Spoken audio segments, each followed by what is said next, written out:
CNG और PNG का जो इस्तेमाल है वो तेजी से बढ़ेगा और इसमें 60,000 करोड़ का निवेश किया जा सकता है। ये बात कह रही है पीएनजीआरबी के चेयरमैन डॉक्टर अनिल कुमार जैन ने और उनकी एक्सक्लूसिव बात की हमारे संवाददाता केतन जोशी से। इस समय देश में लगभग 1.25 crore domestic pipeline gas connection है।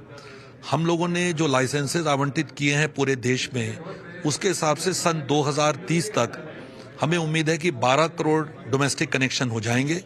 आज की डेट में लगभग 7,200 के करीब सीएनजी स्टेशंस हैं और हमने जो इनसे कमिटमेंट लिया हुआ है वो 15,000 सीएनजी स्टेशन 2030 तक हो जाने की उम्मीद है। लेकिन सीएनजी में हमें खुशी है इस बात की कि टारगेट से आगे लोग चल रहे हैं। सीएनजी का अडॉप्शन देश में बहुत तेजी से हो रहा है, तो सीएनजी के टारगेट एक्सीड होने की उम्मीद लगती है। डोमेस्टिक पीएनजी में कंज्यूमर की चॉइस पे डिपेंड करता है। सर, पेट्रोलियम प्रोडक्ट पर जो इंफ्रास्ट्रक्चर पर कॉन्क्लेव आपने अभी आयोजित किया, कितना निवेश एक्सपेक्ट कर रहे हैं इस पर?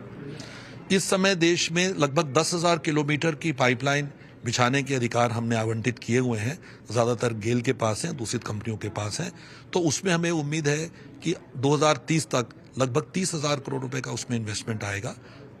और जो हम लोगों ने शहरी सीजीडी के लाइसेंसेस दिए हैं जिसमें डीपीएनजी और ये है, इसमें भी हमें उम्मीद है कि लगभग 30,000 करोड़ रुपए का ये इन्वेस्टमेंट आज के भाव से 60,000 करोड़ रुपए की पूंजी निवेश ये होने की उम्मीद है।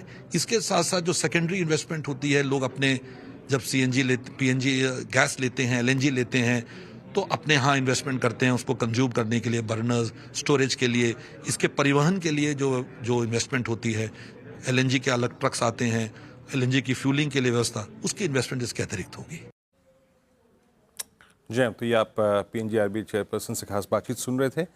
गौरांग, ये स्पेस थोड़ा बीच में लाइमलाइट में आया था और इनफैक्ट थोड़ा एक टेक्निकल बाउंस तो था, बट इस पूरे सिटी डिस्ट्रीब्यूशन पैकेज में स्पेस में आपकी प्रेफर्ड पिक क्या है? आप लोगों ने कुछ क्लाइंट्स को इस स्पेस में एक्टिवेट कराया है क्या? बिल्कुल कराया है वीरेंद्र, और एमजीएल, महानगर gas, IGL, Indraprastha gas, Gujarat gas, Petronet LNG, ये 4 विकल्प हमारे हैं। और अभी जो वितरीकरण के लिए पाइपलाइन में जो और भी कामकाज होगा, इंफ्रास्ट्रक्चर जो होगा, उसका एक बहुत ही सकारात्मक सा असर खपत को लेकर के होगा। वॉल्यूम्स बढ़ेंगे और उसका असर आपको शुद्ध मुनाफे में आता हुआ दिखेगा।